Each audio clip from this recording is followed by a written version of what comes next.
just got to get it out. Listen to my facts. Yeah, I don't know what's wrong with my brain.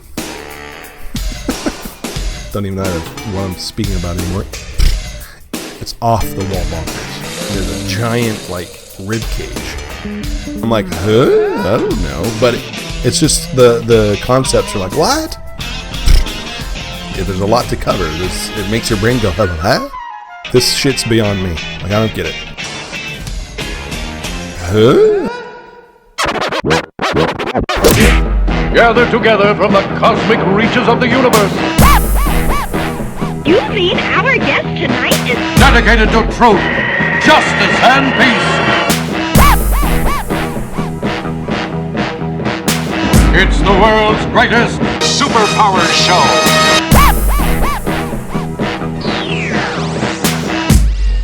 Hey there, it's Future Gabriel here in the studio, and this week we're going to jump right back into our conversation with Jeremy and try to figure out Grant Morrison's Doom Patrol, Crawling from the Wreckage. We'll also be covering the Hold List and Hero of the Week, so if you missed that last week, we've got some real choice selections and great causes lined up for you this week, so you can look forward to that. It's going to be a really fun episode. So, let me just line this up.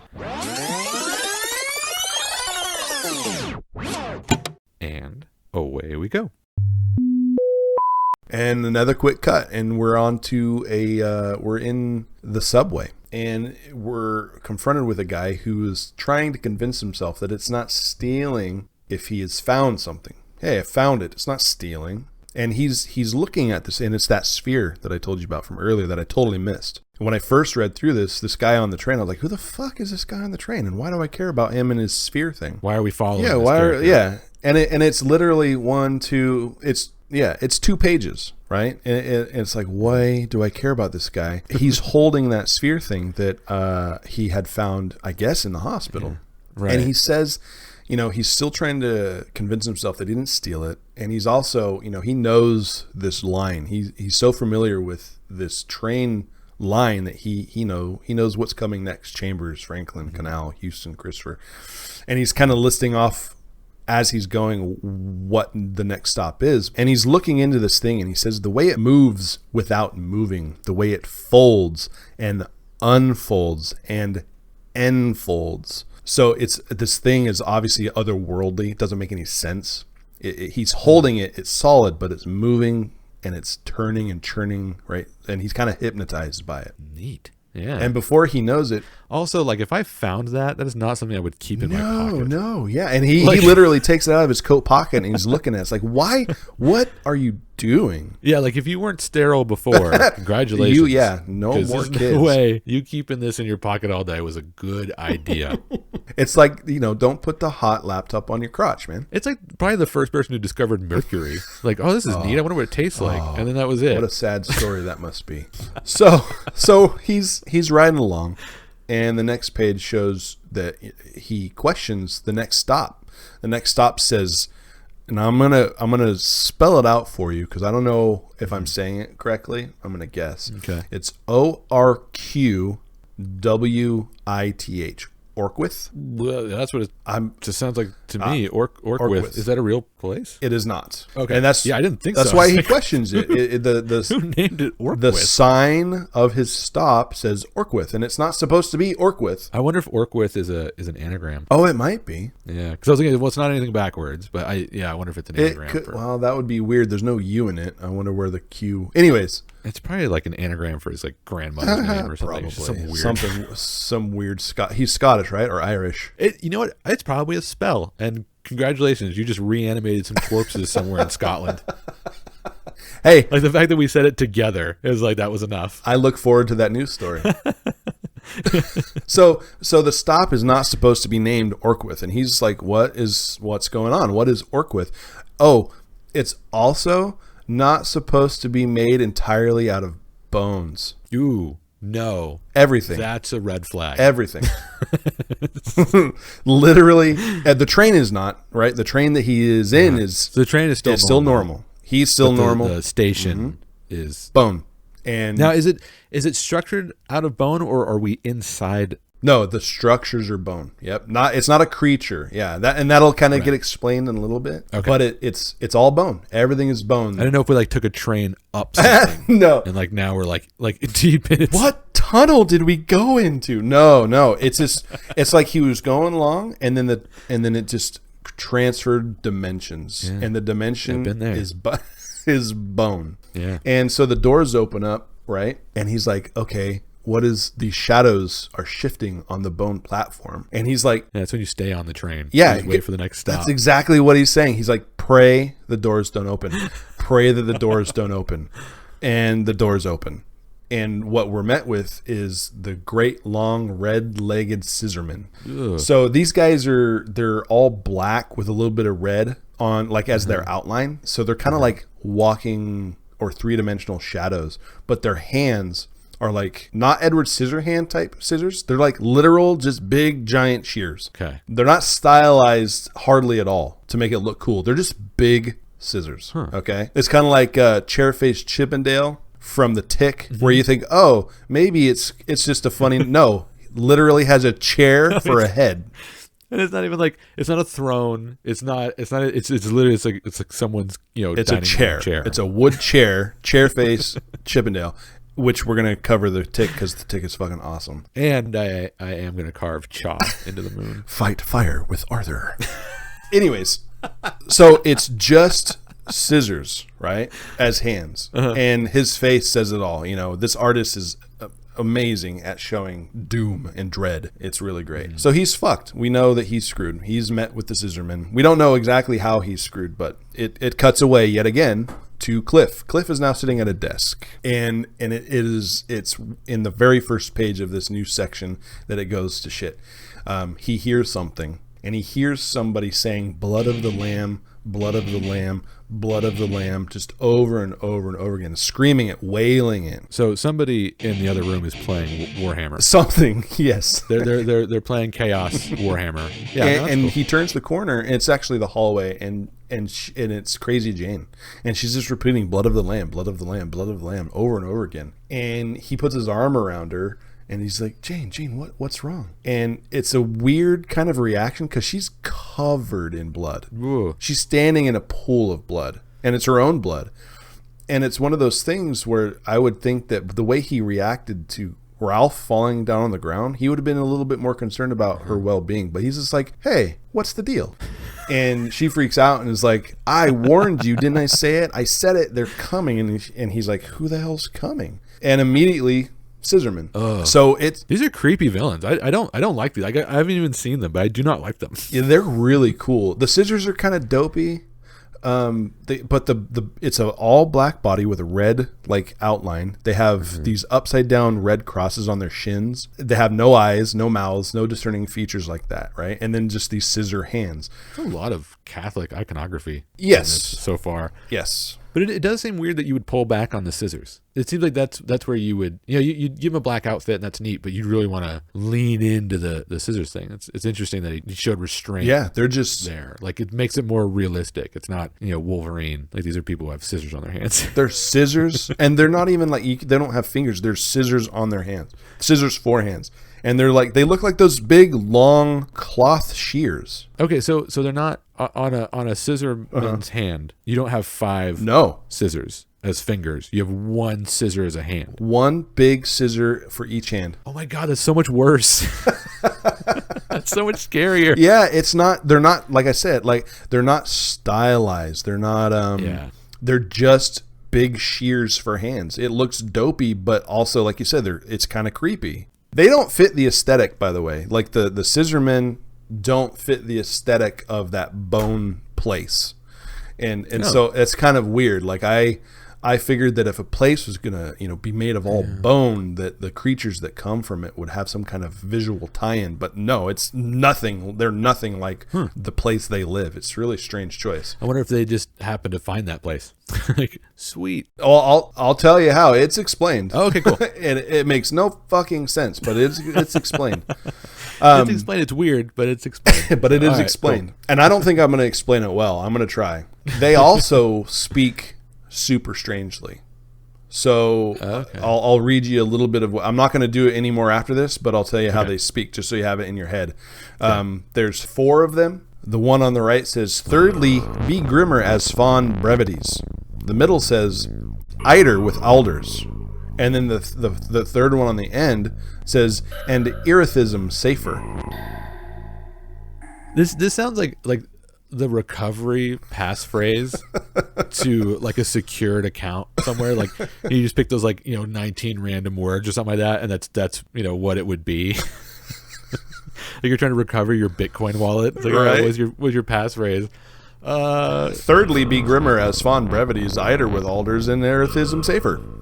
Password granted. Yeah. Gotta definitely write that one down. Yeah, you're not remembering that one. Well, Cliff, he says, my God. And then he responds again and he kind of holds up his scissors and he's like, we're out of here. And he just grabs Crazy Jane and bolts. He just fucking takes off. Good call. Yeah. Yeah, that's a good decision on your part. Yeah. And he just barrels through this door. He doesn't even try to unlock it. He just crashes through it. And he's got the hold of Crazy Jane. And they're looking through the door to see if they're being followed. And behind them, they hear someone saying, I'm a doctor. Please. I'm a doctor. I'm a doctor. Please help me. And he's floating in the air and he's being snipped away to another dimension. Oh, I see. So there's nothing around. There's no scissorman there, right? He's floating in the air. From about his knees down and from about his elbows down on his arms, he is gone. Right? There's nothing there. And it's progressing. And like you see that part of his ass starts to go away, and he's saying, part of me here, part of me there. What are they doing to my hands? They're touching and he says, I'm a doctor. They're cutting. And he's going insane as I said. He's drooling and spitting. And now the back of his head is starting to be snipped away. That's so gross. And the picture of his face on the next page, he says, they're cutting off my thumbs. It's just this face on a black square, and he's just crying, and spit and saliva is just draining out of his mouth because he's in such tormented torture, right? Right. So they've essentially teleported his limbs somewhere to do surgery on them without him. Without him, right? But he can feel it. He can feel it. Yeah, because why would you care? Like nobody's screaming over on this side, just cutting his hands off. Yep. And he's slowly being snipped away, slowly disappearing. And then there's an explosion and scissormen come through the walls and the doctor's gone, right? So he has been snipped away. He's gone. Wow. So I'm guessing that's how you make scissormen? No. Okay. Nope. Of course. It is how... Of course my assumption wouldn't be correct. Grant Morrison. It is how something else is made. Okay. All right, I'm on board. But so there's a big explosion and Crazy Jane, she grabs Cliff, and all of a sudden, from one panel to the next, no special effects or anything, they're teleported outside. And we meet a new person's within Crazy Jane. Its name is Flit, and she can teleport. Oh, that's neat. That is handy. Yeah. So, boy, that is a power I would want to have on tap, though. I Yeah. would not have to convince a personality to come through. Please help. Nah. That seems like something you need right now. I'm busy. So they get teleported out, and Nice. it's good. And they think, oh, we're safe, but they're not, because they're in the courtyard of this psychiatric place. And in the courtyard is a rough estimate, 2, 4, 6, 8, a dozen cut out people. A dozen silhouettes floating in the air, and they're all running in the same direction. Oh, that's messed up. And Cliff is freaking out. Like his robot face is showing emotion, and his mouth is agape, and he's like, what the fuck is happening? Oh, that is so scary. It's super freaky. And then the next page is actually going around the world, and it's kind of describing all these weird events that happen. And it says, like, right at 5 o'clock in Kyoto, 4 stainless steel pyramids are found rotating 5 feet above the ground. In Patagonia, a library is discovered, and the books in it contained are unknown and unreadable. In Johannesburg, a little girl named Harriet catches fire for no reason. In Reykjavik, I can't. Reykjavik. Mm-hmm. 3 shadows come to life and murder their owners. In London, at Madame Tussauds wax. Some strong Shadow Link vibes. Yeah. The wax figure of John Lennon at Madame Tussauds in London starts to bleed like stigmata from the bullet holes that he sustained on the day of his murder. So Catholic iconography. John Lennon's famous for saying they were more popular than Jesus. All right. And there's a big pool of blood under this wax figure's feet. Ew. It's not good for the wax either. In Rome, in Leningrad, in Darwin, the door flew open. In he ran, the great long red-legged scissor man. So that's how that chapter ends, is with all of this crazy shit happening all around the world, all at the same time too. It's all at once. Okay, so it's all... Yep. Got it. So we go to issue 21, and this one is called Worlds in Collision. So the bone place, right? We're going to find out a little bit more about this bone stuff. I was hoping we would go to the bone place. Yeah, the bone place is And that's not a euphemism. That's like I was actually hoping to go to this bone place. We literally go to the bone place. The bone zone. Yeah. Not that bone zone. I didn't mean it that way. I meant a literal. And I want to go to the bone tunnel. I mean that literally. Literal bone tunnel. Hit your head out of the gutter. So we are back in, and I was totally wrong. They're in Kansas City. I thought they were in like New York or something like that, but they're in Kansas City. Okay. I had no idea. Well, Kansas City is a big city, so you could see that. Yeah. Well, Kansas City is fucked. It is a hellscape of rubble and bone structures. Cliff is kind of leading them to where the previous Doom Patrol HQ was. All the while he and Crazy Jane are dodging Scissorman. They're kind of just roaming around. And when I say... Okay, so they're not being pursued. There just happen to be a ton of these Scissormen around. Right. Okay. They're out there and they're avoiding them. And there's silhouettes and cutouts of people everywhere. Like I said, it's a hellscape. There's like giant rib cages. Interesting visual. And it's very cool. Rubble all over the place. Some buildings are destroyed, but then there's weird structures that aren't bone either. Just a lot of crazy shit. So obviously another dimension has kind of overlapped itself. Okay. And these bone structures are just growing or popping into existence everywhere. And like in this scene right here where it shows the title card for the chapter, it's called Worlds in Collision. There's a giant like rib cage. Bigger than Cliff, it's nice. Yeah, it kind of reminds me of in the Constantine movie where he switches between like the hell version of LA and the regular version, and it's just like everything's still there, but now it's just like it's all hellscaped and there's monsters everywhere, and that's kind of what it is. Yeah. So it's like kind of cramming those two together. So you're still in the real world, but this other horrible thing has been kind of superimposed on top. Exactly. Yeah. And it is horrific. Everything's made of freaking bones. Yeah. Yeah. It's pretty gross. Giant bones, little bones, and silhouettes and cutouts all over the. Yeah. Like if you're at a rib place and you're surrounded by giant, bones, like that's a good time. But yeah, once you walk outside and the ribs are now like 4 times your size, like that's a bad time. Yeah. That's bad news bears. That's no fun. That's not what anybody wants. No, that's not a TGI Fridays experience. No. So they're trying to make it to a building. Cliff is trying to lead them to where the HQ used to be. I think he called it Union Station. Okay. And they're avoiding the Scissormen. They're out there and they're still talking their weird shit, defeating breadfruit in I can't even read some of these words. Like, damn. Your brain just doesn't even want to like put them together. It's like these are obviously not right. And I need a thesaurus. I don't know what it means. Adumbrate. I don't even know what that means. Might even be a made up word. Adumbrate. Maybe it could be. It could be one of those like H.P. Lovecraft words. Yeah. Oh yeah, that's possible too. So they go. They find what they're looking for. It's a building. The old Doom Patrol headquarters. He goes in there and it's abandoned. He says, I don't really know what I was expecting.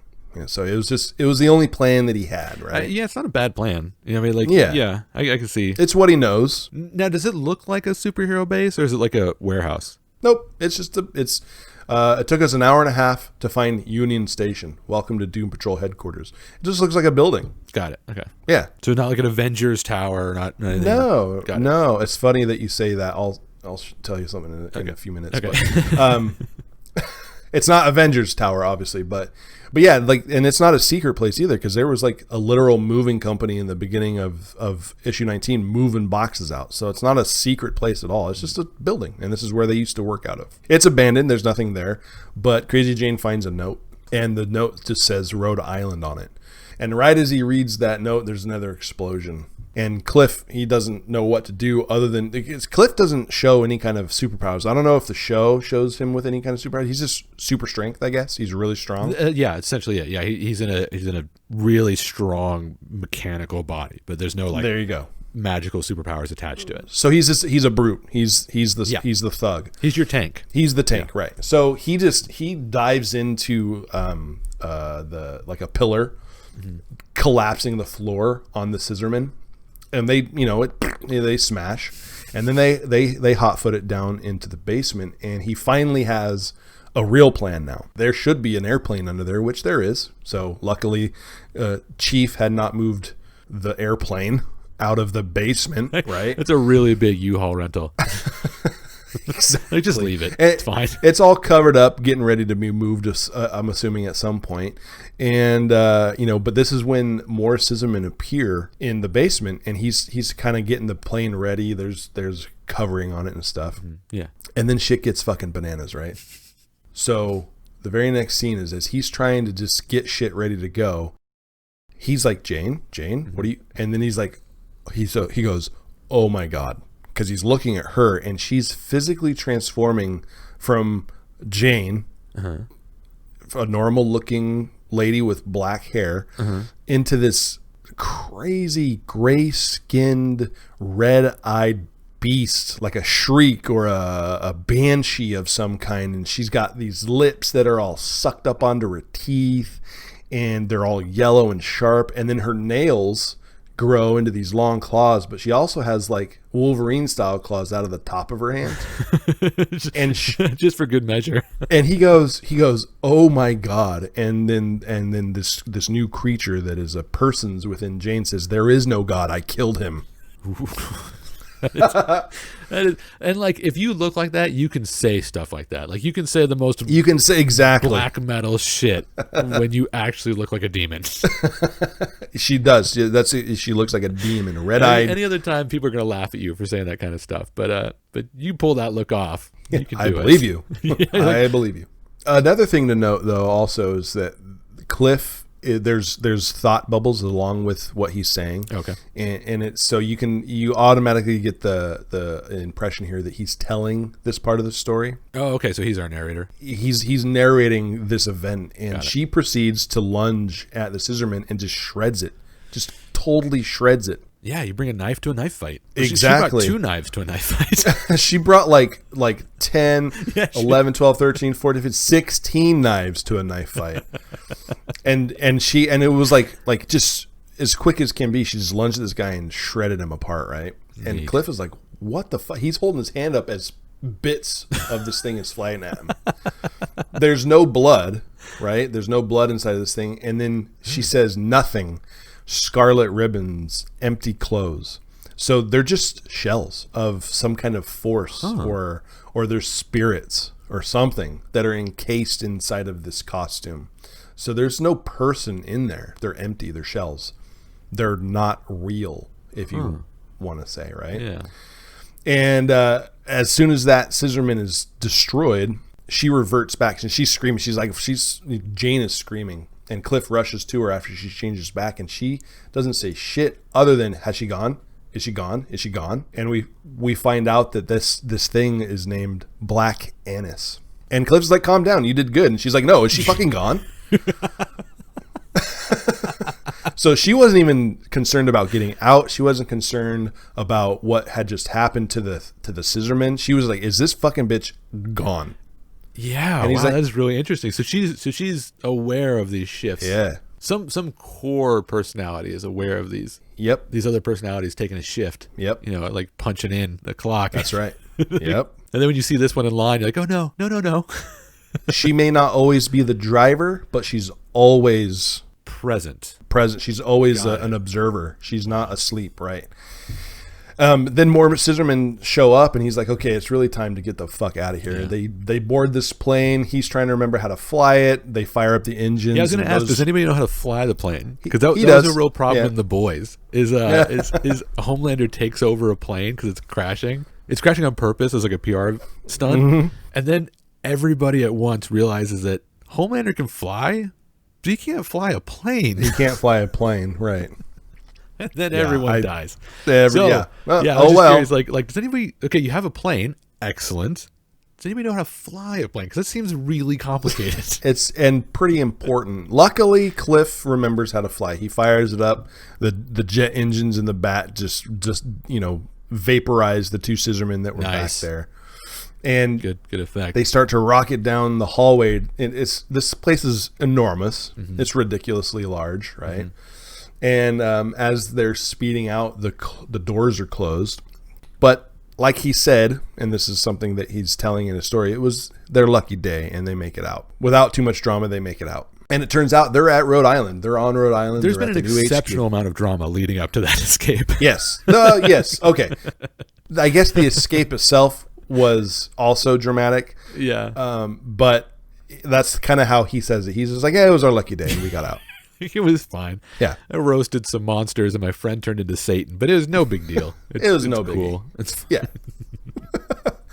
So it turns out that Cliff they're at Rhode Island. They're with Joshua. They're with Chief. They're in the new headquarters. And Cliff is saying, how much of a nice place it is. Very modest, which it's not. It's grandiose, and it's in a mountain.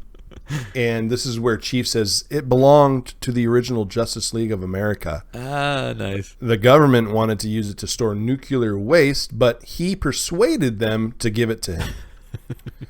So I want this hole in the ground. It also tells you that, this Chief guy has got some fucking pull. And this page also tells us that the Doom Patrol universe is the same universe that Batman exists in, Superman exists in, because he's like, Chief goes, how do we deal with this current crisis? And Cliff is like, if we had any sense, we'd call Superman. Yeah. This seems out of their, like, the A-Team van league. Yeah. Like, this is crazy shitball shit. And call Superman. Like, let him deal with it. Yeah. And Chief is like, nah, bro. We don't need Superman. We have a major clue in that black book. So the black book finally comes back into play. Give the black book to Superman. What are you talking about? Hey, give it to him. No, you give the book to Batman. Right. He figures it out, and then he tells Superman what to punch. Come on, get with the program. Oh, man. So Cliff is like, call Superman. Fuck this shit, call Superman. And Chief ain't having any of it. He's like, no, we got this. Doom Patrol, we're good. This is how you secure future funding. Exactly. Thinking ahead. It's one of those things where he knows that they don't need Superman or any of the big guys. So he's just like, no, we have this book, but we also have Crazy Jane. Yeah. That is kind of your whole Justice League kind of in one. Yeah, all wrapped up into one. Because she has a person's in her that is good with puzzles. And this book is a puzzle because there's no words. It's all black, totally undamaged and you can't read it. But she's taking a look at it. And she's trying to talk in the background like, let's, Chief says, let's take a couple days to figure this book out. And she's like, excuse me, I finished. It's done. Hello. Hey. I've already finished. How come you're not, listening to me? Yeah, if it's going to take you a few days, that's when you call Batman. You just, like, no, we got to do 2 days. No. But she's got it. And so we're good. We don't. She's got it. Yeah. She's much faster. One of her persona's names is Mama Pentecost. Oh, goodness. Mama Pentecost. She translated it. She's pretty good at that stuff. Codes, crosswords, that kind of thing. Mama Pentecost is also a pretty sweet band name. That's true. Yeah. You know what it might be? She goes in to explain that, like, it's Braille, and it reads the way that the scissormen talk. Oh. So, like, talking in tongues. Yeah. So maybe because, Mama Pentecost, she's good with speaking to people that don't make sense. Yeah, speaking in otherworldly riddles. Right. Yeah. Okay. Yeah, I got it. So Mama Pentecost, one of Crazy Jane's other persons, figures out this book. Turns out that it's Braille, a form of Braille, at least, a touch read it. You have to touch it to read it. Mm-hmm. And she goes on to a big explanation of what this all means. And this is where I don't even think I'm going to try and explain. Basically, it's a book about the creation of this other world called Orqwith. Oh, okay. The subway station. Right, but it's not just a subway station. And the book kind of explains through its weird language that she has deciphered somehow within minutes, is that this world in the book was created by a group of quote unquote philosophers. Okay. They decided to invent a world city called Orqwith that exists on a plane of reality which intersects our own. Okay. And so that's why things are starting to bleed together. Right. And this is Jane talking. She's talking about how this group of people wanted to create an alternative to the materialistic world that we live in. And so they outline this entire history and geography of Orqwith within the Black Book. So the Black Book is kind of like a D&D rulebook. It outlines... But for reality. But for like a reality. An alternate world, right? And it has religion and it has rules of existence, and it's called Orqwith, the City of Miracles. So she's explaining all of this to them, right? Uh-huh. But she's explaining how it doesn't exist. It's just a book, right? Right. It's not supposed to be. This is just fiction, right? A book that won't burn. Right, a book that won't burn. That's apparently just not supposed to be real. It's not. It's fiction. Yeah. But she explains how the city is a city of miracles. It's a city of glass labyrinths and observatories made of bone. Ooh. And according to the book, our reality is just a pale shadow of the splendor of Orqwith. And the reason why it has now started to bleed into our reality is that's how Orqwith grows. It bleeds into other realities and it turns that reality into more Orqwith. Neat. That's an interesting expansion strategy. Yeah. And it's first in small ways, right? Little things. Mm-hmm. And then it just kind of boom explodes, and then it just starts to take over the reality at like exponentially fast, right? Wow. And it engulfs them. And then they become Orqwith. So their reality disappears, and it's just more Orqwith. Wow, this is like also like early Matrix kinda too, where absolutely there's a real where you just have to get through it, and then once you're able to touch it, you're able to go between the two. But I wonder if this was on there on the Wachowskis' reading list back in the 80s. I would not doubt it. No. There's a lot of shit in here that reminds you of stuff that has come out recently. Yeah. It's interesting to go back to see these things that are really influential, because it almost seems derivative. You're like, oh, well, this is cliche. It's cliche because these original people made it popular. Like they made it something, and then everyone else glommed on after that. Right, exactly. It's obviously a big inspiration. And as I read it, I'm imagining that I'm going to see a lot more modern stuff being influenced by this book, because it's so out there. It's so cool. Yeah. But Cliff is like, is this a book or is it real? And he asks, what happened to these quote unquote philosopher guys? Yeah. What happened to them? This is just a book. It's just a freaking book. Yeah. Like I'm physically holding it. Yeah, it's just a book. And she's like, in the end, the creators were devoured by Orqwith, right? The book becomes the gateway between our world, which she says the imaginary, and the real world. And then Orqwith gets out through the book. Oh, wow. So this book is like the key to letting it into reality. Okay. It also was created by a group of people in our world. It's man-made. And so Cliff is like, this shit's beyond me. Like, I don't get it. Like, I don't understand any of this shit.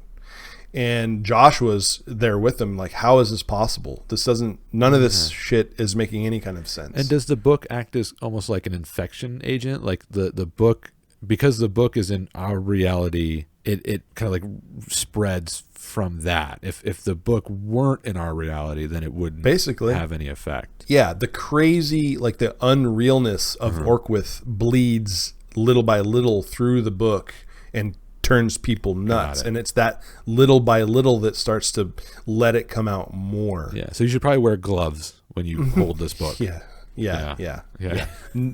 And again, this is something that keeps being reiterated is it's just a story. It's just something that was made up. There's a lot of talk. There's a lot of shit going on that I'm not going to cover too much in here because it'll kind of ruin some of the more fun, paradoxal type stuff that they're talking about. But basically, they're just like, listen, shit's weird, and we happen to have a scissorman. That's when Chief drops the bomb that Rebus managed to secure a scissorman, and they want to have a go talk with him. They want to have a little talk. Yeah. They open the door, and there's this guy, and now the scissorman, he's got these glowing orbs on his hands and feet, kind of like holding them. Like his feet and his hands are gone, the scissors are gone, and he's glowing that same yellow glow that Rebus was when he was just the spirit. Right. Got it. So he's like in some kind of suspended animation. I was gonna say, is Rebus like inhabiting that body to like keep it in stasis, or Rebus is floating next to it. Okay. And now wearing a new jumpsuit, it's green, and he's got on a black tie for some fucking reason. Still covered in bandages with sunglasses on. So a whole new getup, right? Still with the boobs. Yeah, sure. And well, that's what the tie is for, because you have alternating chest decorations for male and female. Right. No, actually, you know what? You're probably very right. That's true. That's hilarious. That's smart, actually. So Cliff is getting frustrated because the shit doesn't make sense, right? No. None of this seems like it should be possible. It's just a book. How can it just become real? And he just wants an answer, right? Basically, is this shit real or not? And that's what they captured the scissorman for, to try and find out. Yeah. Is this just like a coincidence, the weird, crazy book, or is this actually have an effect on these things? Exactly, right. And the thing is in custody, and it's still saying weird shit. The leeching will be novelistic for efficacy. I can't even say the word. Curdle your pilgrimage. Curdle your pilgrimage. I'm going to assume that curdle your pilgrimage means stop what you're doing. Stop what you're doing. Anyways, Cliff is like, what the fuck is he saying? And then Jane is all like, how the hell should I know? I'm not an expert. and he's like, excuse me. And he's like, all I want is an answer. Like, he's getting pissed, right? Yeah. And then Jane, or who I think is Jane, says, oh, just ignore her, Cliff.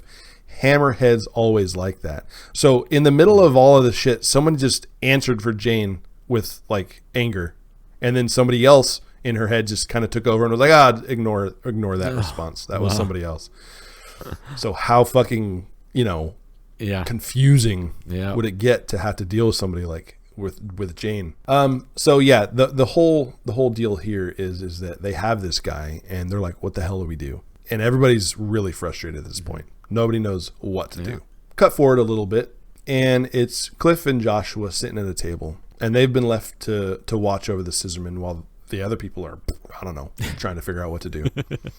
And they're basically talking about how much all of this sucks. And Josh doesn't even want to be there. Like, it's the story started with him not even, he doesn't even want to be a part of the team. He was just trying to leave. Right. And he laments, where else do I have to go? Yeah. Where else would I go? It's a very Clerks, I wasn't even supposed to be here today kind of thing. Yeah. Where else is he supposed to be? He's got shit else to do. It's the only thing he knows, right? And while they're talking, of course, the scissorman gets away. They look behind them, and he's no longer being bound by those spheres, the glowing thing that Rebus had him captured in.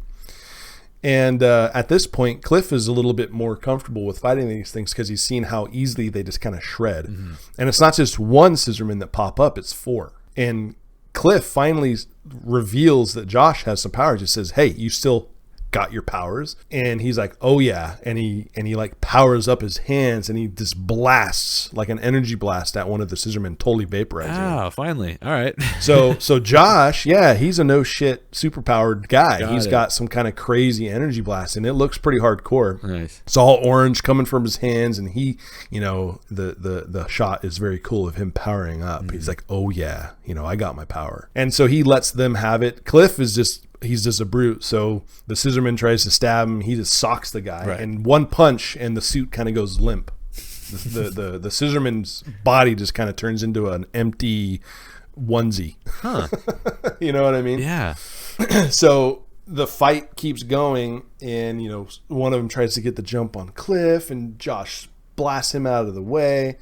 And then it's like, oh, nice work. And they're like, wow, did we get them all? Joshua was like, oh, did we get them? And then right from behind, before Cliff can do anything, because he can't shoot lights from his hands, he gets grabbed. And then there's a flash, and everybody runs in because at this point, there's a lot of clutter, there's a lot of commotion happening, and so Jane, Rebus, and Chief all run in. Other than Chief, because he's in a wheelchair, he rolls in, and they see the silhouette cutout of Joshua. Oh no! And so Cliff is freaking out. He fucked up. They got him, and Chief with his hand over his chin, like he always is doing. He's always thinking, right? He's just, He just rolls up to it and just puts his hand through the two-dimensional silhouette of Joshua, and it just goes through. And all he says is, interesting.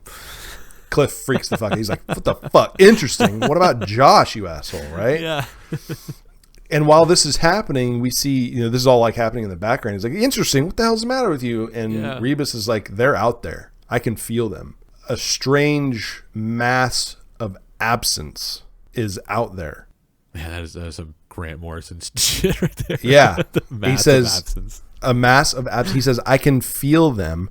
A strange mass absence of being. They are out there waiting for us. And then it shows a shot of like thousands of them outside this bunker. Oh. Yeah. Lots of them. And now you're down your energy blaster, which is that's not a good place to be if you have thousands of enemies outside. They still have Jane. Ah, that's true. Man, that's a roll. That's a wild card. You don't know. Yeah. You don't know if the right persons is going to come out. Yeah, it's like what if like the really good puzzle solver shows up? All right, well, listen to her strategy, I guess. Yeah, we'll die at least not bored.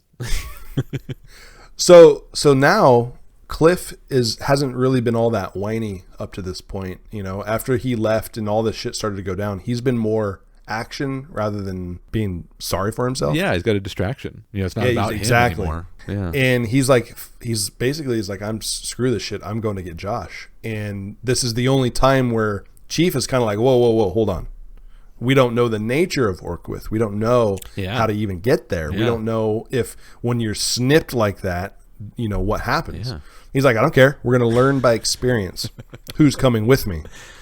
And of course, Jane and Larry or Rebus rather, they're going to go, and they head out the door, and the issue ends with thousands of them surrounding the door. And Cliff is super determined. He's like, let's go. Yeah, he doesn't care. And that's the personality of a race car driver. All of his motivations are go now, faster, more powerful. Yep. And that, get it done. Yeah, that works with that character. And it's really great too. It's a great shot. It's not the final shot of the chapter though, because it's the splash page at the end where it says next the ossuary is them running down the hill, him in the lead, and Rebus is flying, Jane's in the background, and then all of a sudden it kind of shifts, the background shifts to show bone, and then their silhouettes. Oh, wow. So just charging at the group, they kind of just shifted over. Like, I guess they accepted the fact that this is happening, that it's real.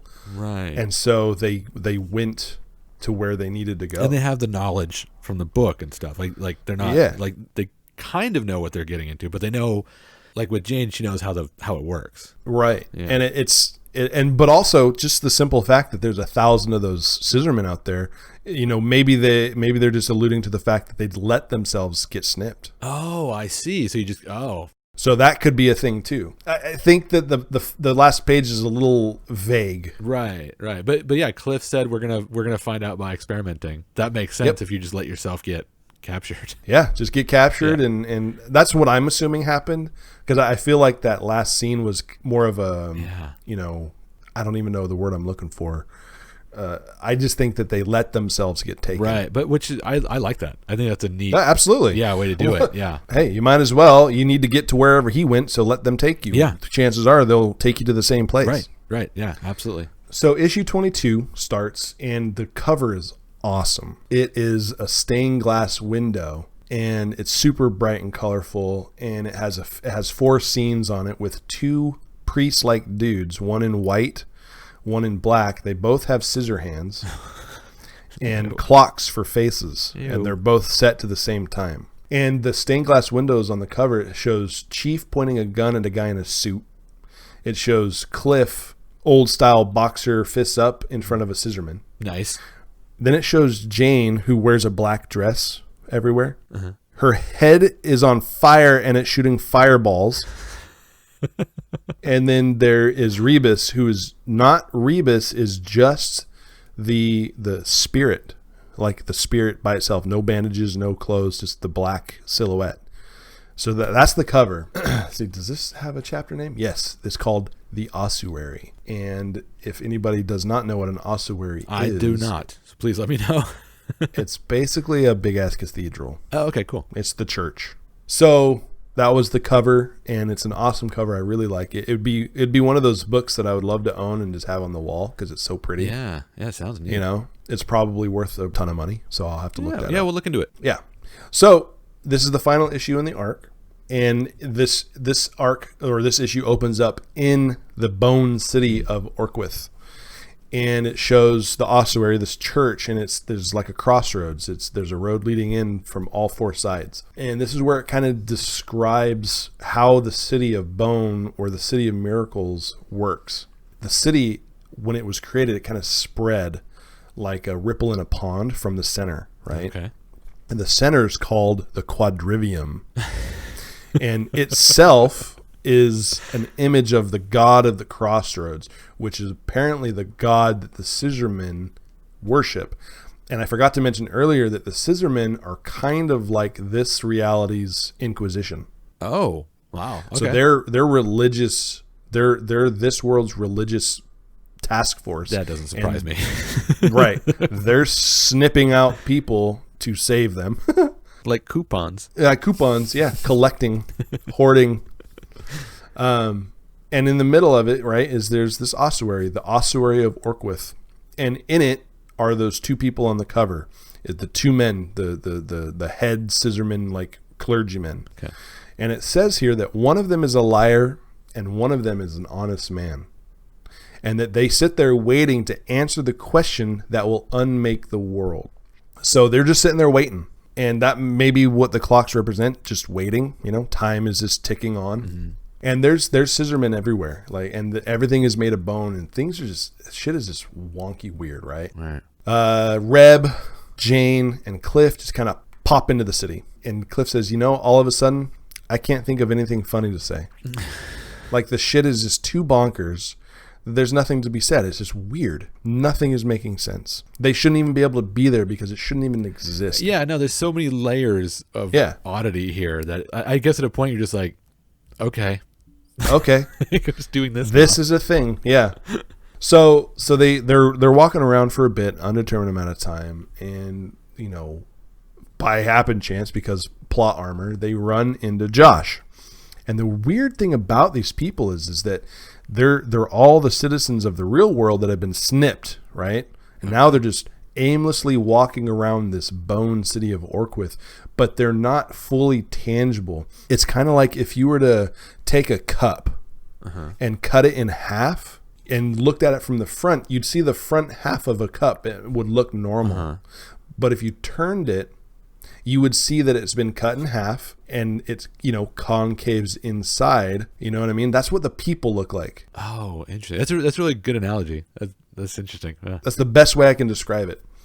It's like they were cut in half and they're just not really all there. And, Jane is trying to tell Cliff, because he's like, Joshua, hey, it's us. What's going on? And she's like, it's not worth it. Like, you're wasting your time.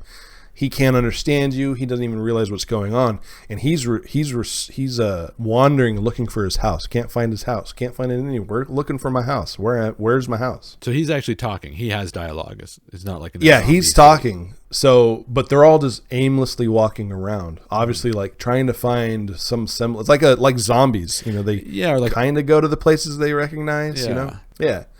And she's like, fucking stop. You know, this is pointless. We can't help him right now. Right.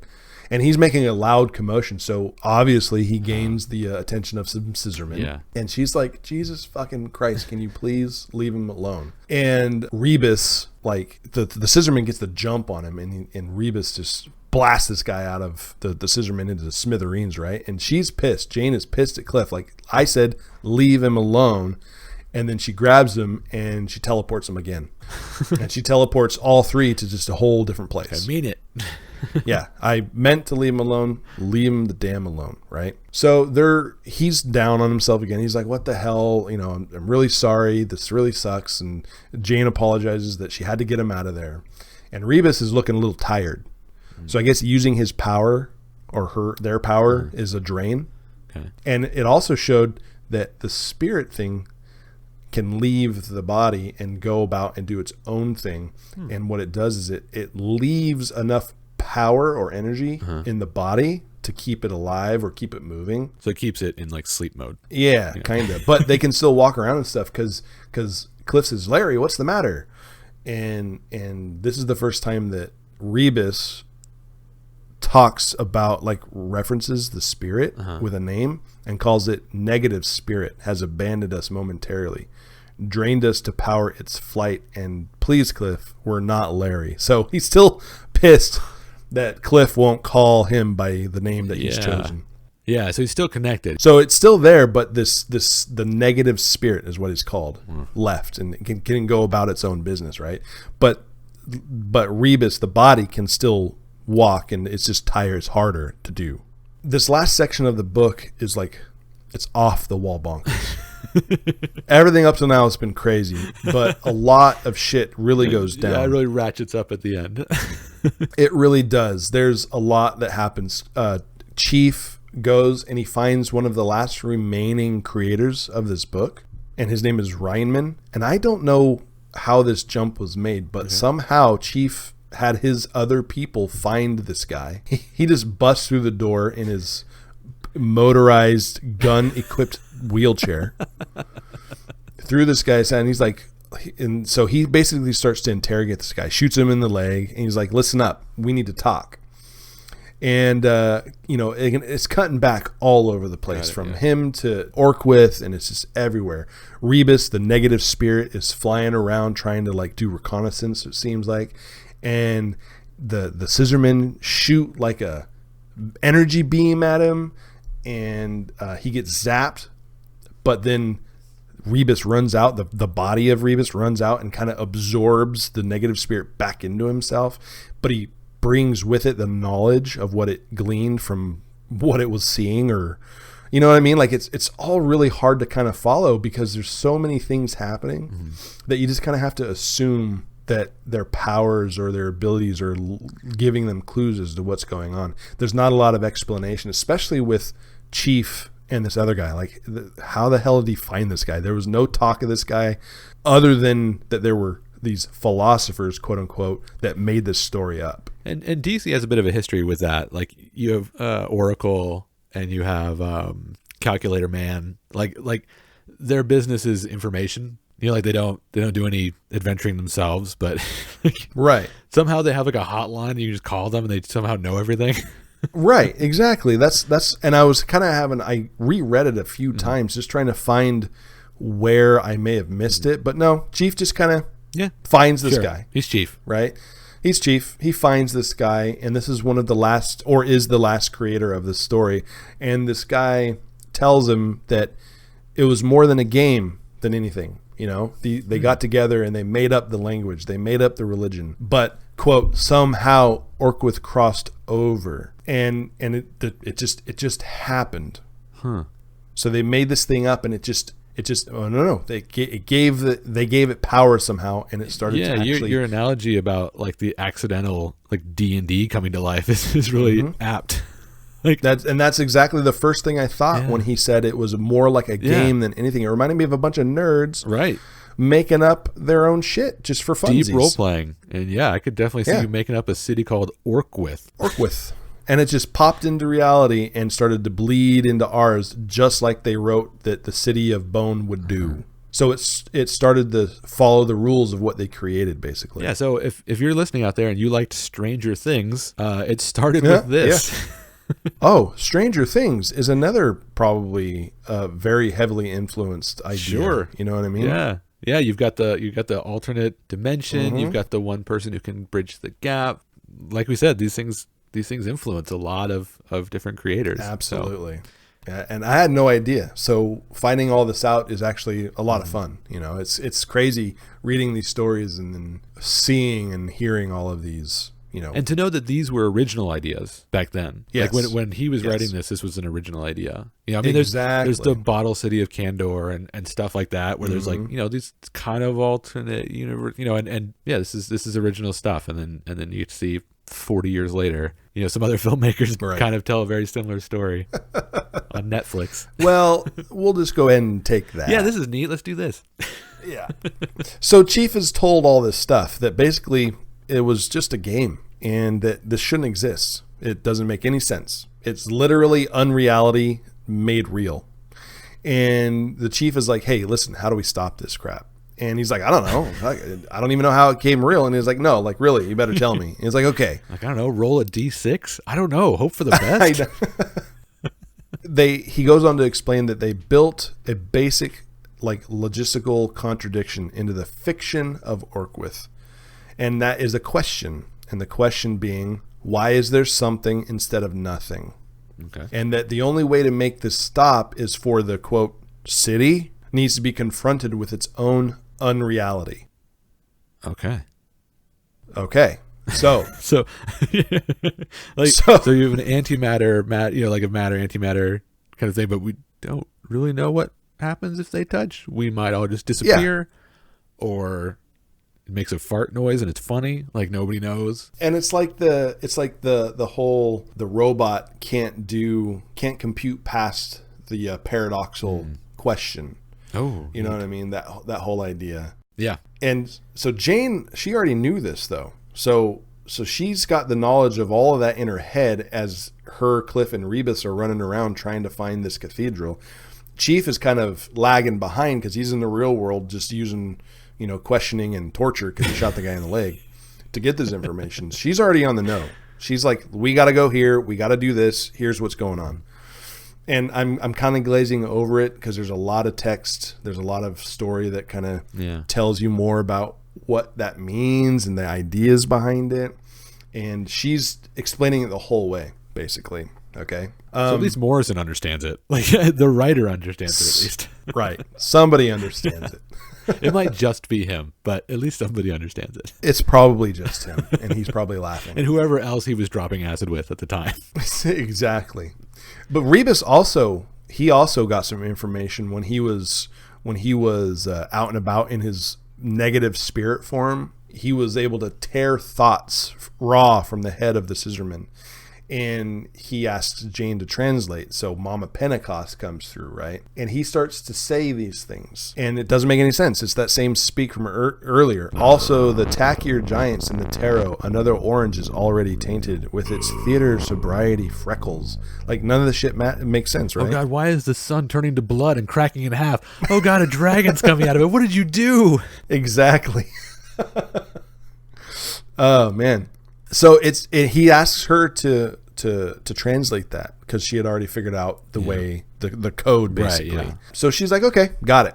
We know what to do. That's basically how she figured it out, is that she knew what their language meant, and so because of Mom and Pentecost, I'm guessing super ability to figure out puzzles. Yeah. She was like, got it. Okay, no problem.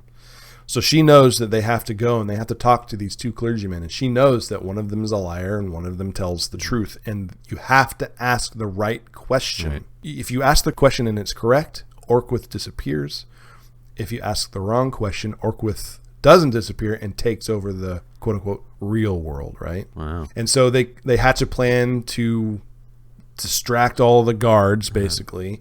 And Rebus is going to fly in there with what little power he has left because the negative spirit is out helping kind of distract everybody. And shit happens. I don't want to give too much away. It's kind of like the climax of the movie. I don't really want to describe the art or anything. It's really cool. There's some really cool not splash pages, but some just really cool pages with the people, with the characters kind of powering up, getting ready to fight, that kind of stuff. Is Jane in her Mama Pentecost personality during this last fight? No. Okay. So, because I was going to say, like, did they bring in, like, do they save the day with, like, Super Sudoku? Like, how does this wrap up? No.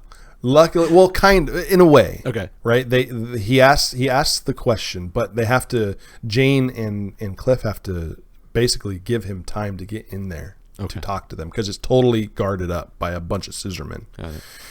And this is when Jane pulls out another one of her persons. Okay. And her head explodes into a mini star.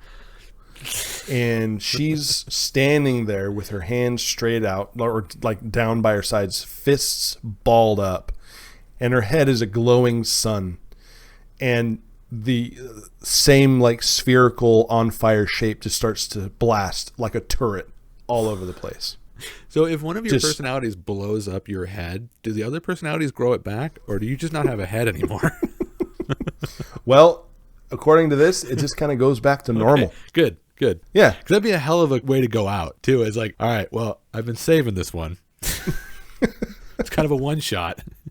Here we go. Head into the sun. Here we go. It's like you say, it's bananas, dude. Her head just pops into a sun and starts to shoot like a turret everywhere. And Cliff is just like, all right. And he starts to tackling guys and picks up some bones and starts wailing on dudes. So they're all fighting, right? They're doing a good job of giving Rebus time to fly in. And he manages, of course, he gets in. It's like real world Plants vs. Zombies. Yeah. And then as they're fighting, and a lot of them are kind of running away or they're getting the upper hand on them, right? Jane comes back to the forefront. She's like, what am I doing here? I can't fight. Why the hell am I here? Right? And her head's back to normal. Okay. And so now they're starting to get a little bit overrun. So she says, hey, are you okay? Because he saw her head pop into a sun, right? And she's like, I'm fine. It was just spinning Jenny having a panic attack. I'm in charge now. So one of her persons freaked the fuck out with what was going on and turned her into a fucking turret of shooting suns, and now she's fine. She's okay now. It's all good. Yeah, when this persona gets stressed out, everyone dies. Well, at least all of the bad things that were threatening. Good. Yeah, That's good that there was a point to it.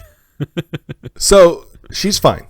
Cliff is fine. Good. They're doing okay. And then all of a sudden we see a really awesome shot of Rebus flying through the ceiling stained glass that was on the cover. And it's just a explosion of super colorful glass shards. It's really cool. Nice. It's really great. Really great piece of artwork. Yeah. And then he calmly it's not on the ceiling. I'm sorry. It's like behind them. Okay. So he comes in, slows down and floats and is just like, I got a question to ask you. Right. And they respond by telling him that, I am a liar and I don't know why there is something instead of nothing, because he asked the question, why is there something instead of nothing? And then the other one says, I'm an honest man and I do not know why there is something instead of nothing. So he's trying to figure it out. He's trying to figure out which one's lying, which one's telling the truth, right? And he has to ask the right one. He decides for reasons that it's one of them and asks the question, and he saves the day. I'm not going to say it because I was like on the edge of my seat. No, I don't want to do that. I want people to go out and either get this book in a trade or what. You did a good job too, because like I'm right at the edge. I'm like, and then what? Oh shit! I don't want to say. I don't want to do that. I don't want to ruin the end of the story. Right, well, I'm going to read it. I mean, they win. They're the good guys, So at the end of the issue, everything goes back to normal. The world's split apart. The unreality of Orqwith disappears. Okay. He asked the right question and he asked the right priest or whatever they're called, and everything's fine. And that's kind of how it ends. It just kind of ends with them in the room they're talking about what happened, and Crazy Jane's kind of explaining to Chief how it all went down. They're telling their part of the stories and what everybody did. They're asking Joshua, who's now back, and he's fine. He doesn't really he remembers fleeting thoughts about what happened. Okay. It's really fuzzy. So luckily he didn't suffer, right? So that's good. But here's where Chief takes his opportunity to let everybody know that shit is weird. And not every hero out there is equipped the way they are to deal with that kind of nutty shit. You know, when you have a group of people who have dealt with such weird shit happen to them, they're more capable of staying calm when shit doesn't make sense. And nothing about what they just went through made sense. It shouldn't have happened. It was unreality taking over reality for no reason. And they had to fix it. And only they could have fixed it because they're the only ones that can stay calm in a situation as weird as that. And that's one of the reoccurring themes in that story, is that while the fantastical is going on, they are very rooted. Yeah. And none of them, each one of them don't make sense. And, you know, there should not be a brain in a suit of armor. Yeah. There should not be a personality, 64 different personalities with superpowers. Right. You know, there shouldn't be an amalgam of 3 different entities into one person with boobs. Well, that's just the Trinity. That's more Christianity. That's not. That's already canon. So Chief is like, listen, we need each other. Shit's fucked, right? So let's not let Doom Patrol die again. So who's with me? He puts his hand out, and it's the whole hand over hand team thing. Nice. And he just says, good. And there's an epilogue, but I'm not going to go over it because it doesn't matter to the story. If you go and read the whole thing, you'll know what's going on. But yeah, that's the end of the first arc of Grant Morrison's run. Nice. Called Crawling from the Wreckage. It was a bonkers ride, and it was only 4 issues. Yeah, that's the crazy part. That was just 4 issues. That's a lot. But I like how it even ended in that same theme, where like we've gone through all this crazy stuff. Do you guys want to like work together? Right. That's it.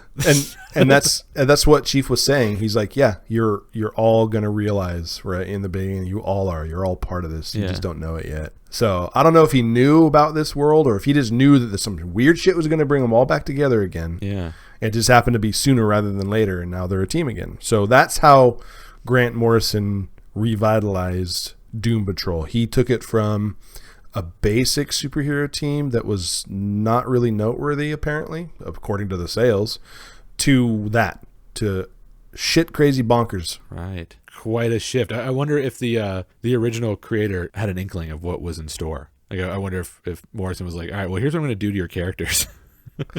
Yeah, I have no idea.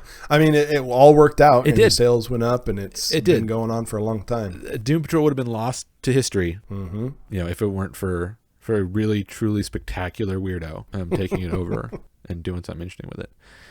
Nice. Well, thank you. Yeah. That was awesome. You're welcome. That was a weird ride. It's very strange, and I left a lot out on purpose. But that makes me excited. I want to read this now because I've on Comixology. It's all there. So now I definitely want to. Nice. 4 issues. Yeah, I can dig through that. Oh yeah, you'll do that in a half hour or less. They're not super text dense. You know, it's just the concepts are like, what? Yeah, which makes it almost harder to describe, right? You know, because you're having to do a lot of description and stuff. So, no, that was awesome. Thank you. All right, that was fascinating. And if this is kind of whet your appetite for weird, we're going to move on to the hold list section this week, where we talk about the other things we're enjoying, comic related or not. And I wanted to talk about something called Sound and Fury, and this is on Netflix. This came out in 2019.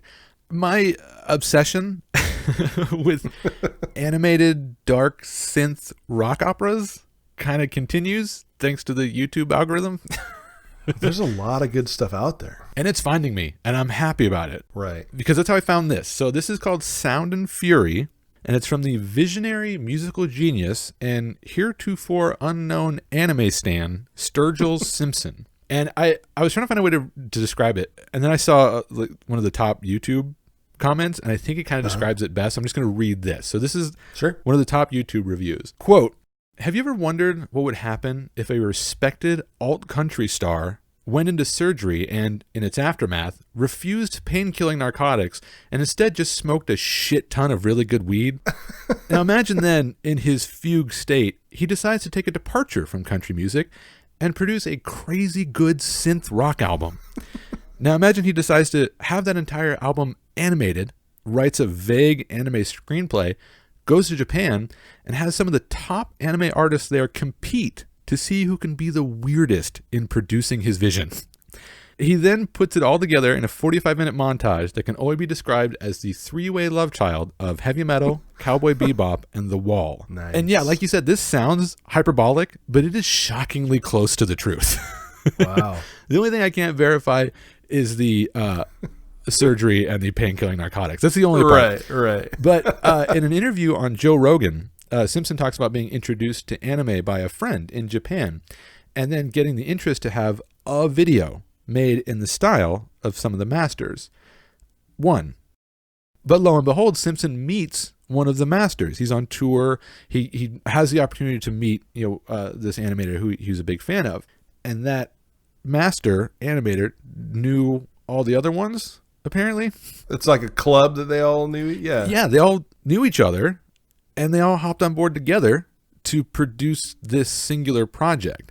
Now, part of it is because he gave them absolute free creative reign, which is something rare for these types of studios. Usually in anime is really strict. There's a definite style. There's a definite dialogue. There's a story in place. Your job is to bring that story to life, but the story is written. Right. This, because they had free reign, they could, get weird with it. And the fact that the album itself is about the struggle of commerce affecting art, the group kind of took it on in like a kindred spirit. And they also convinced him to expand from doing one video to doing the entire album as an anime. Damn. Now, the album is 10 tracks that tell a single story and is meant to be consumed as a whole. So it's an appropriate fit. It's not too disjointed. It's built like an anthology series and loosely follows the ramifications of an act of violence as it echoes through multiple generations.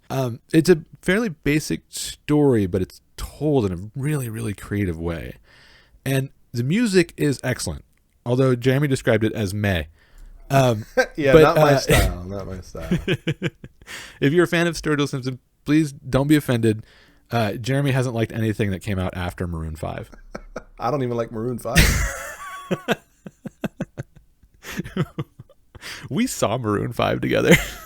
We did. That was their first album, and that was their only good album. Listeners, just to cover my own street cred bases, I did get tickets from work. I worked at a cool newspaper, and nobody else wanted to go. So It was Maroon 5, and the headliner was John Mayer. Oh, maybe that's why I went. I do like John Mayer. Yeah, John Mayer was way better live than on his albums. His albums sucked, but live, he was awesome. And funny, too. He was really funny. He's a very charismatic artist. I do like that about him. So as you can probably tell, Jeremy and I aren't country music aficionados. So I'm going to try to describe it in a way that we might understand it. So it's like if Merle Haggard wandered into Jack White's studio while he was drinking whiskey with Trent Reznor.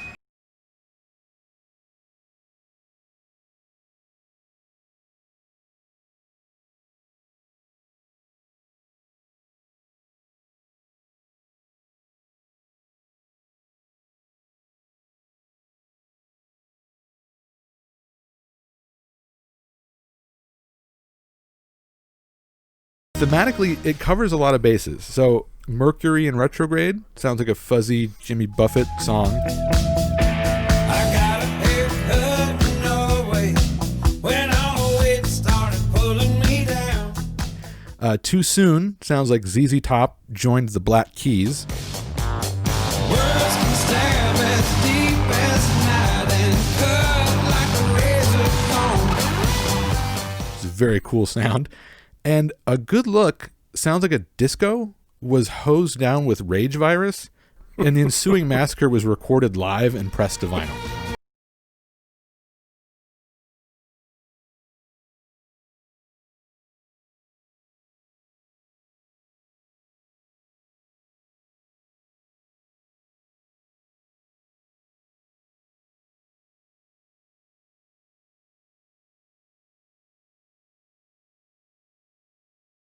Oh, geez. And here it is, and you should listen to it. And also you should watch it because it's an anime, kind of. But whatever it is, it's awesome, and you should definitely check it out. I highly recommend it. The animation is awesome. The music video is awesome. Like what I watched of it was cool. Yeah. The music I'm not a fan of, and maybe it's just I'm huge into tone. I don't like the guy singing. So yeah, he has a very twangy country voice. That's the part that like for me the music was like, okay, this is like kind of bluesy rock. And then you get like synthesizer stuff. I was like, oh, okay, this is like, synth expressionist weird. And then you get this like total country voice comes in. And you're like, okay, this is a weird combination. But for me, it worked. I actually really liked it. I did not. So I like the music. I did not like, You liked the video, not the music. Well, I like the music too is fine. It was the singer. It's the singing. Yeah. It's a very distinct, twangy kind of voice.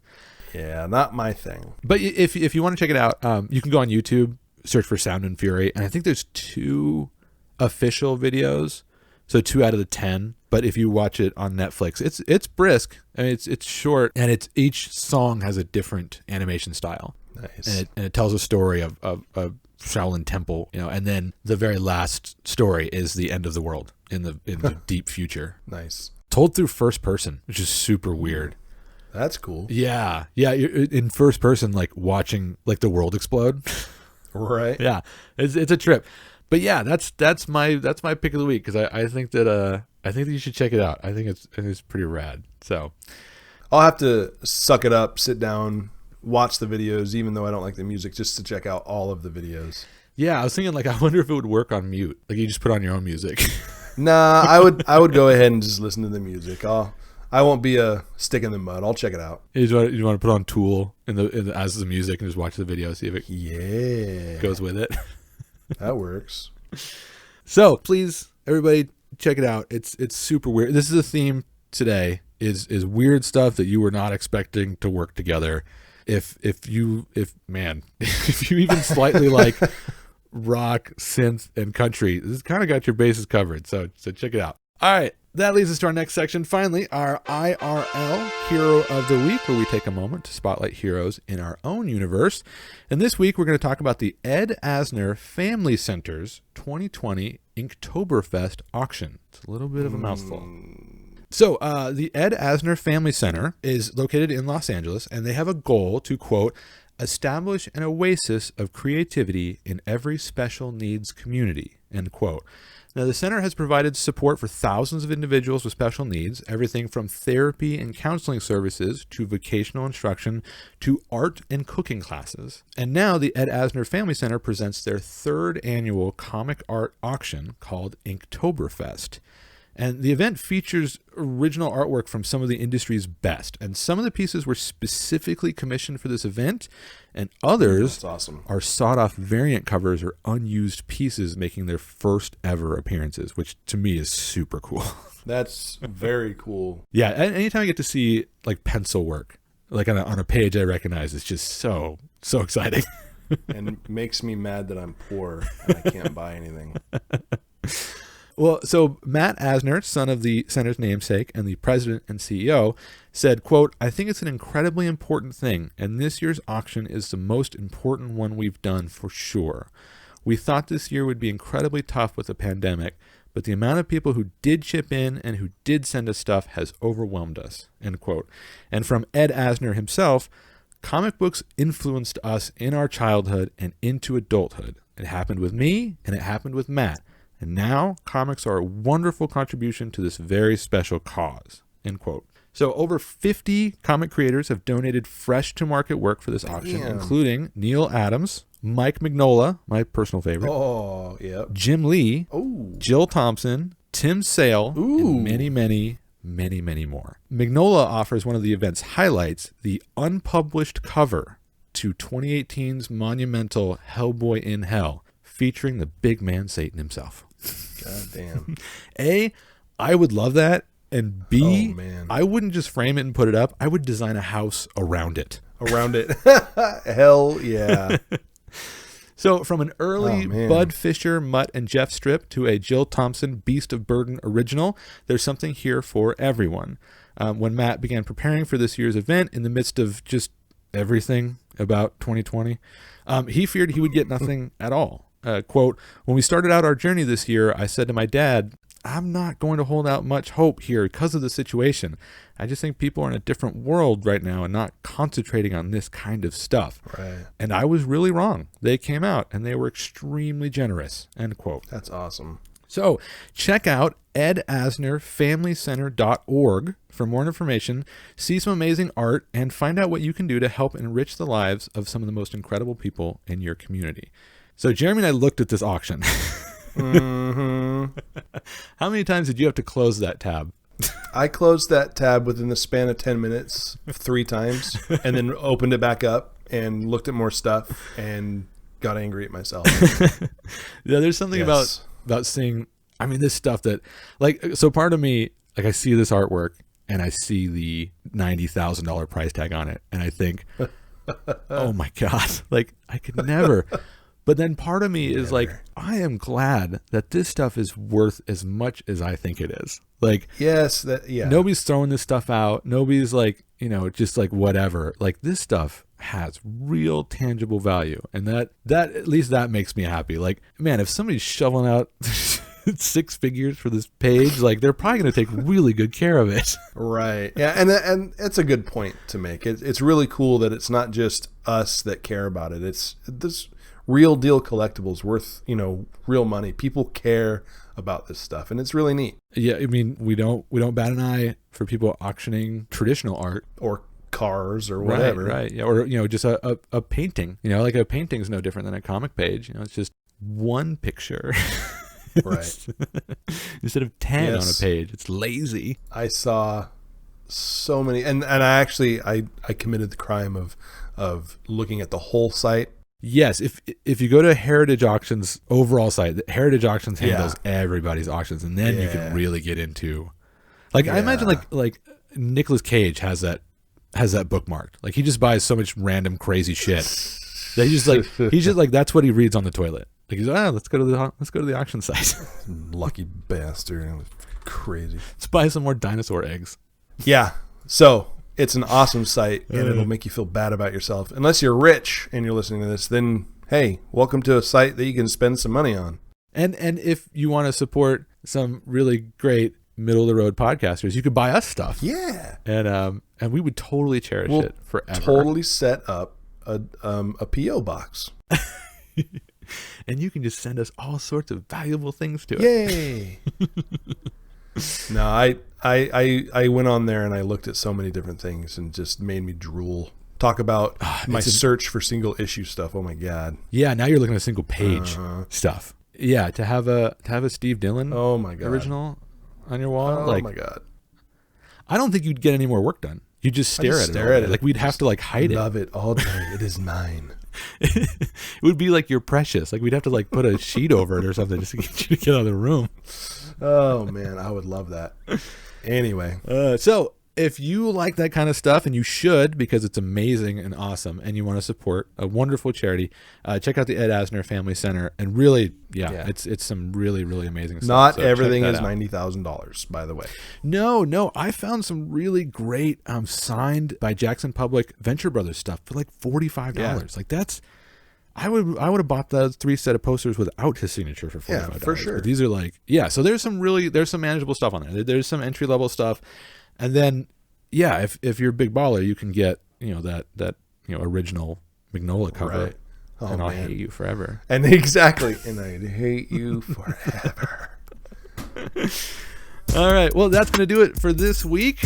Next week, we will be covering 2004's Justice League Identity Crisis, a story about what happens when people stop being polite and start to get real. That's an old school MTV reference for all you old heads out there like me. Hey, Jeremy, fun fact, Adam Curry, MTV VJ and host of Headbangers Ball, was the inventor of the podcast back in 2004. I had no idea. Yep. So many useless facts are stuck in here. I had no idea, and I don't know how this affects me now, but, well, nay, I do, actually. Thanks, Adam Curry. Yeah, you're the best. You're the All right. best. Email us at mindingthemultiverse@gmail.com to recommend story arcs for us to cover in the future. Tell us what we're wrong about, or if you too have trivia desperately clawing its way out of your brain, let us know. Maybe we'll start a support group or something together. I don't know. The most annoying support group in the world. Just got to get it out. Listen to my facts. Cliff Clavin can be our mascot. Oh, Cliff Clavin. All right, that'll do it for Minding the Multiverse. I am Gabriel. And I am Jeremy. And remember, all of this is now canon.